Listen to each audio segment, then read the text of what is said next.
You know, it's great to see you. Look, we're going to do something a little different now. We're getting towards the end of the year. And what a year. I mean, it must be quite nice to be able to look back on the year and think, wow, what amazing sort of number of steps you've taken as a club this year. We are in the process, and of course, we are more or less understanding our process. Sometimes we are being successful so quick, sometimes as well we are a little bit with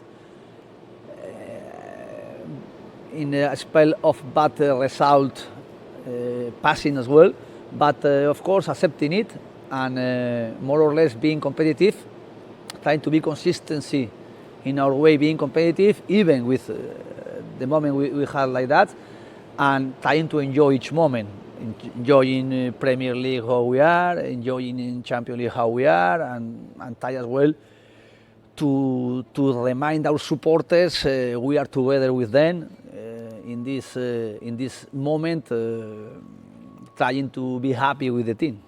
As the season sort of ground on last season, you know, people started seeing Aston Villa go up the table. I remember you talking, saying, okay, you know, what we want is European football, talking top 8, and then it was top 6, then it was top 4. That win against Arsenal at the Emirates, how much did that sort of, I think, send a message to everybody to say, actually, we are top 4 contenders and this is how good this team can be? To speak during the year, during the season, to speak in different moments how we are in the table, of course, it's important. We have to try to set exactly our objective, but short time, in short moment. Of course, at the end of the season, in 38 matches, how we are being consistent, more or less, we are getting our first target is to be in Europe. But this year, after we got last year to be in Champions League, of course, was the level we achieved was more than we expected before, because of course was tied to be in Europe, but we got it so quick after the conference to get Champions League. But of course, we are feeling comfortable like that.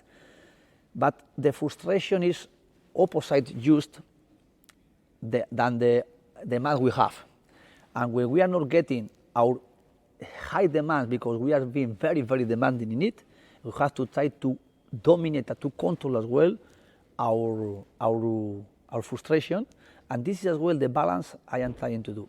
You talk a lot about mentality during the season, and it's interesting, isn't it? We talked about the Luton game from last season, Everton earlier this season when 2 down and then coming back. What is it?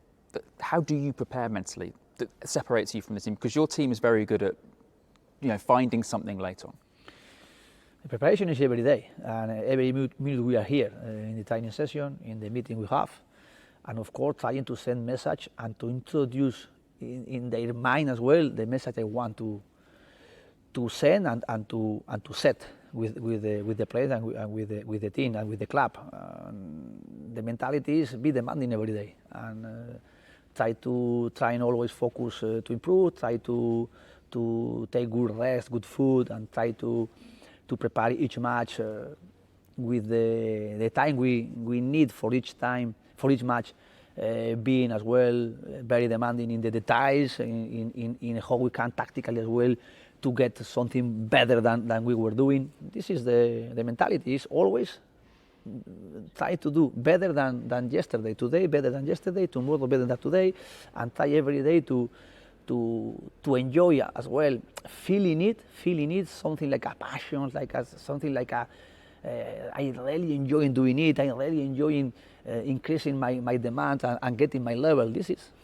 You say enjoying it. Is it difficult to enjoy? You know, the famous win against Bayern, a big win against RB Leipzig, for example. But you're in the grind. You're always playing. You're always thinking of the next game. Is it possible to enjoy it? But to enjoy is a small moment. To enjoy small moments, to be focused another moment, and the life is, of course, 24 hours. You have to try to focus 70% for football, 70% for your task every day, and for the match you are going to play the next time, and then try to be with the family, try to be with the teammates, try to enjoy as well, maybe doing something different in some moment, but 70% thinking in football. Obviously, look, we've seen great strides this season, but the team did go 8 games without a win and sort of ended the Chelsea game. Has there been trying moments this season, tough moments this season? But Of course, 2 years ago when we arrived here, when we were progressing, Chelsea and some teams they were behind us. Last year we got the fourth in the table, and another 3 teams contended more than us, like Tottenham, Chelsea, Manchester United, even Newcastle. They were behind us. But every year to fight and to be in front then is been very difficult. Why? Because they have more capacity to be in front of us with everything. But we want to be there, and we want to try to reduce the distance, but every year, because we reduced the distance last year because we were in front of them, but this year, again, we have to try to reduce the distance they have with us. And now, of course, we lost against Tottenham, we lost against Liverpool, we lost against Chelsea away, and firstly, because they were better than us in that moment. And look, you've already talked about the game against Nottingham Forest. It feels like a really nice mix of 2 very good teams, but it's quite an old-fashioned English game, isn't it? You're expecting it to be kind of physical, loud, sort of a really good watch for the fans? I think so. And how does that feel for a coach? My expectation for tomorrow is 1 match. Tough match.